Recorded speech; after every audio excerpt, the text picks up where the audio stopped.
is First Coast News at noon.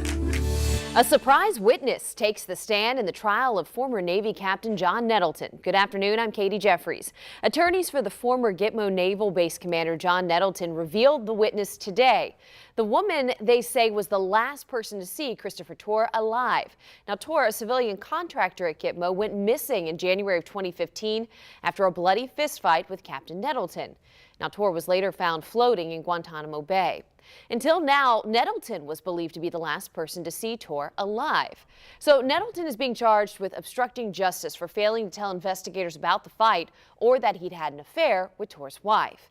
Today, testimony included the medical examiner who examined Tur, and he found that he suffered 4 broken ribs prior to his death and that his blood alcohol level was roughly 5 times the legal driving limit. Government prosecutors are expected to rest their case today. Now, Nettleton is not expected to take the stand in his own defense, and Nettleton could face up to 100 years in prison if convicted on all 8 counts against him. We'll keep you posted with updates.